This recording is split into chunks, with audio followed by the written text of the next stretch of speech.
السلام علیکم، welcome to my channel نور ایمان ہارر سٹوریز۔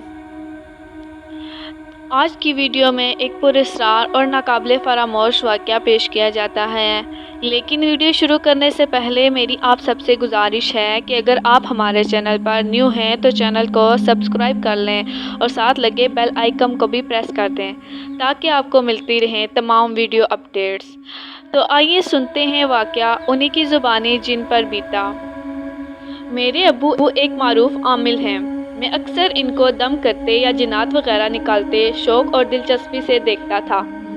میرے ابو کے پاس ایک جن دوست بھی ہیں۔ وہ جن دوست مجھ سے بھی بہت زیادہ پیار کرتے ہیں۔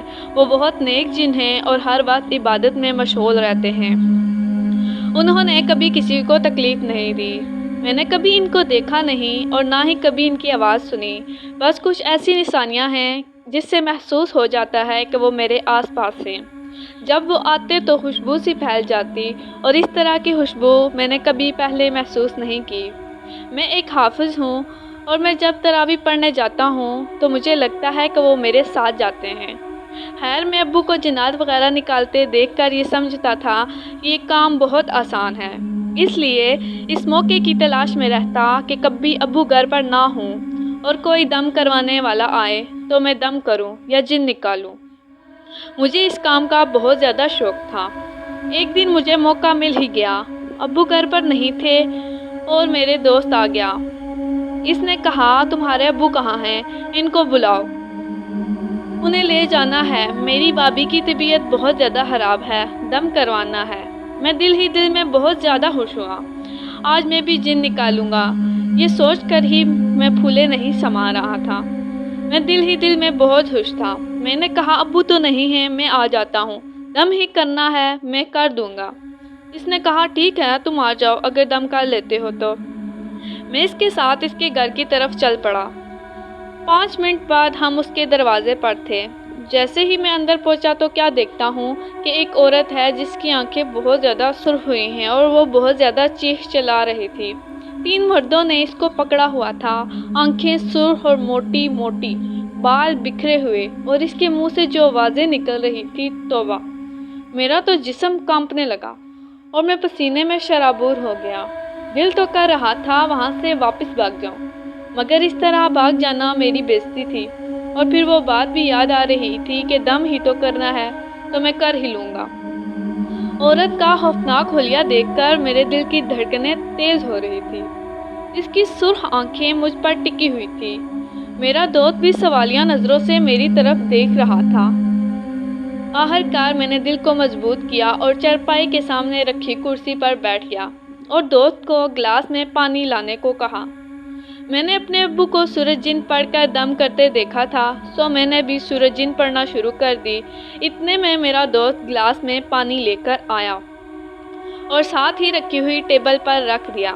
جیسے جیسے میں سورج جن پڑھ رہا تھا ویسے ہی وہ عورت پرسکون ہوتی جا رہی تھی۔ 3 بار سورج جن پڑھنے کے بعد میں نے عورت کے چہرے پر اور پانی پر پھونکا اور اپنے دوست کو پکڑا دیا جو اس نے اپنی بھابھی کو پلا دیا۔ پانی پینے کی دیر تھی کہ عورت فوراً اپنی نارمل حالت میں آ گئی۔ یہ موقع میرے لیے غنیمت تھا۔ میں فوراً کرسی سے اٹھ کھڑا ہوا اور اپنے دوست کو لے کر کمرے سے باہر آ گیا۔ باہر آ کر دوست سے اجازت چاہی اور گھر کی طرف چل پڑا۔ راستے میں جیسے جیسے میں اپنے گھر کی طرف جا رہا تھا مجھے یوں محسوس ہو رہا تھا جیسے کوئی دبے پاؤں میرے پیچھے چل رہا ہے، اور یہ محسوس ہوتے ہی میں نے فوراً پلٹ کر دیکھا مگر گلی سنسان پڑی تھی۔ خیر میں نے تیز رفتار میں چلنا شروع کر دیا مگر پیچھا کرتی آہٹ مسلسل سنائی دے رہی تھی۔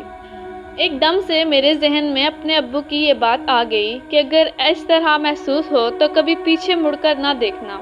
یہ خیال آتے ہی میں نے اپنی رفتار اور تیز کر دی اور دل ہی دل میں آیت الکرسی کا ورد شروع کر دیا۔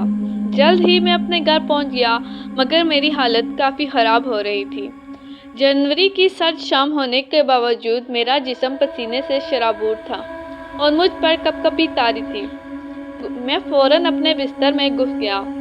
بس لیٹنے کی دیر تھی کہ مجھ پر غندودگی طاری ہو گئی۔ جلد ہی میں نیند کی وادی میں پہنچ گیا۔ ابھی مجھے سوئے ہوئے تھوڑی ہی دیر ہوئی ہوگی کہ اچانک مجھے اپنی چارپائی زور زور سے ہلتی محسوس ہوئی۔ میں ایک دم نیند سے بیدار ہوا اور کمبل منہ سے ہٹایا، لیکن کمرہ خالی دیکھ کر میرا دل خوف سے بھر گیا۔ میں نے ایک بار پھر آیت الکرسی کا ورد شروع کر دیا۔ مجھ پر دوبارہ نیند طاری ہونے لگی۔ تبھی اچانک مجھے ایک زوردار جھٹکا لگا، جیسے کسی نے مجھے جھنجھوڑا ہو۔ خوف کے باعث میرے منہ سے چیخ نکل گئی، حالانکہ کمرہ بالکل خالی تھا۔ اچانک میری نظر سامنے والی دیوار پر پڑی تو مجھے ایک سایہ دکھائی دیا، جسے دیکھ کر میرا جسم زور زور سے کانپنے لگا۔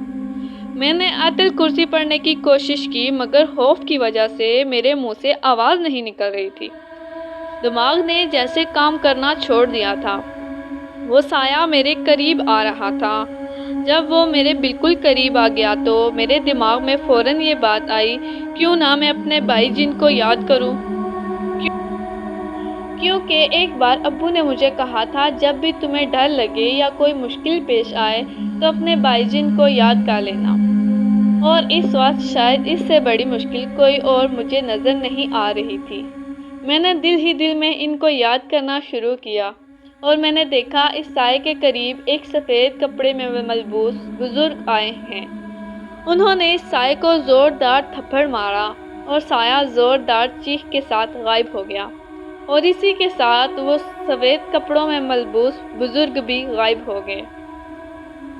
اس سے پہلے میں نے کبھی بھائی جن کو نہیں دیکھا تھا۔ بہرحال پھر مجھے نیند نہ آئی۔ رات میں نے جاگ کر گزاری، صبح کو نماز ادا کی اور اللہ کا شکر ادا کیا۔ پھر میں نے اپنے ابو کے پاس جا کر ان کو سارا واقعہ سنایا۔ خوب ڈانٹ پڑی۔ پھر ابو نے مجھے پیار سے سمجھایا کہ ابھی تمہیں ان کاموں کی اجازت نہیں، اور اگر تم کب گئے بھی تھے تو آیت الکرسی کا حصار کر کے جانا چاہیے تھا، لیکن تم نے ایسا نہیں کیا۔ پھر یہ سب تو ہونا تھا۔ آج بھی میں سوچتا ہوں کہ اگر اس رات بھائی جن نہ آتے تو کیا ہوتا۔ تو یہ تھی ہماری آج کی سٹوری۔ امید کرتی ہوں کہ آپ کو پسند آئی ہوگی، اور اگر پسند آئی ہے تو لائک اور شیئر ضرور کریں، اور اپنی رائے کا اظہار کومنٹ سیکشن میں ضرور کریں، اور اگر آپ کے ساتھ بھی کوئی ایسا واقعہ پیش آیا ہے تو اسے ہمارے ساتھ لازمی شیئر کریں۔ اللہ حافظ۔